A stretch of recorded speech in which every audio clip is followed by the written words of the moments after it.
You know, I still get chills thinking about that night at the Crimson Oak, this fancy steakhouse in downtown Chicago where the lights are low, the steaks cost more than my rent, and folks in suits act like they own the world. There I was, Emma, just another server in a faded black skirt and white blouse, hair tied back in a ponytail that was coming undone after 10 hours on my feet, carrying a tray of overpriced bourbon, when I overheard something that flipped my whole life upside down. This group at the big corner table led by Michael Hayes, the 35-year-old tech mogul everyone's heard of, the guy who built an empire on AI software, but had a reputation for being as sharp as a knife and twice as cold, was about to ink a deal worth billions, some massive partnership with overseas investors, and I caught a whiff of trouble in the fine print that nobody else seemed to notice. It started innocently enough, me refilling glasses while they tossed around numbers that made my head spin, talking about tech transfers, patents, the works, like it was just another Tuesday. But see, I wasn't always slinging drinks. Back in the day, I'd been top of my class in business law at a state school, buried in case studies until my sister's car crash wiped out our savings, forced me to drop out, take this gig to keep the lights on, burying that smart girl under layers of exhaustion and spilled wine. So when I leaned in to pour for Michael, my eyes skimmed the contract on the table, called "Help It. Old habits die hard," and bam, there it was, a sneaky clause in Appendix 7C forcing him to hand over proprietary algorithms without any real protections, basically a backdoor for these foreign partners to steal his edge.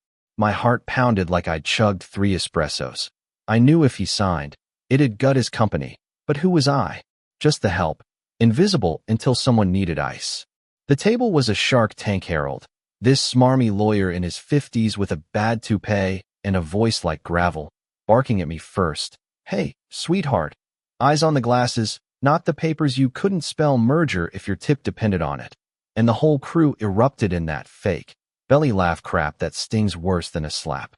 Then Victoria, the venture capitalist with her perfect bob and diamond earrings that could buy my apartment, chimed in all icy. "Step back, dear. You're crowding the adults. Didn't they teach boundaries in Waitress school?" Her words dripping with that pity that's really just disdain, like I was some stray cat they'd let in by mistake. And oh, the others piled on. Samantha, the blonde exec with nails like talons, whispering loud enough for all to hear. "Poor thing probably dreams of this life. But honey, scuffed sneakers don't cut it in boardrooms." While young hotshot Tyler pointed at my shoes and smirked. "Maybe she'll get a bonus big enough for new kicks." Hey, Mike, tip her extra for the comedy. It burned, you know? Not just the words, but how they saw me's nothing. A ghost with a tray fueled by their own insecurities, I guess. Harold jealous of Michael's youth. Victoria threatened by anyone not in her club. All that power tripping because deep down, they knew their world was fragile as glass. But I couldn't let it slide. That clause wasn't just bad business, it was suicide, rooted in these partners' greed. Victor and Klaus from some Eastern European firm, who'd slipped it in hoping Michael's team was too arrogant to catch it. A classic power play in a cutthroat industry where one wrong move means you're yesterday's news. So I leaned close to Michael, my voice barely a whisper over the chatter. "Hold up, don't sign that." And the room froze for a beat before exploding again. Harold slamming his fist, red-faced. A server eavesdropping? "This is gold. Get her out of here before she spills more than wine." Samantha sneered. "What? Now the help's giving legal advice. Unbelievable. Mike, you gonna let this joke ruin the deal?" Her tone all venom now, no sugar left. Even the manager, Greg, rushed over, grabbing my arm, hissing, "You're fired." Emma ruining my night for what? Attention?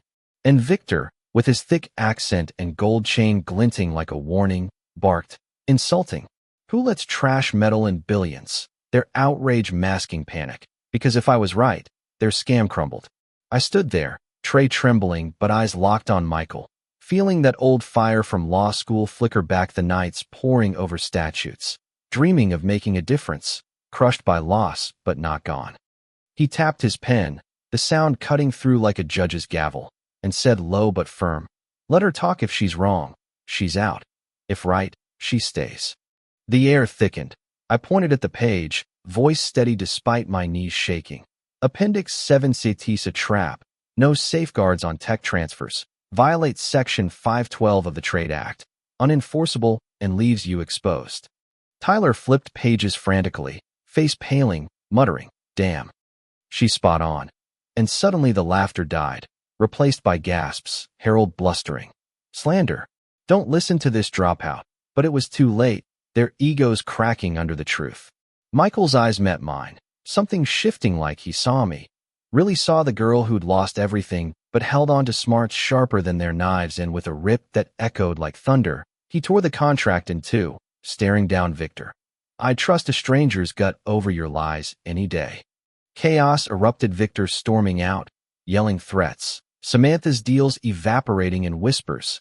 Greg fired the next day by the owner after a quiet call from above. Me?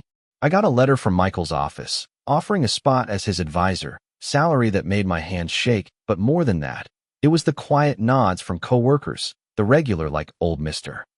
Ellis slipping me his card, saying, "You got guts, kid, call if you need backup."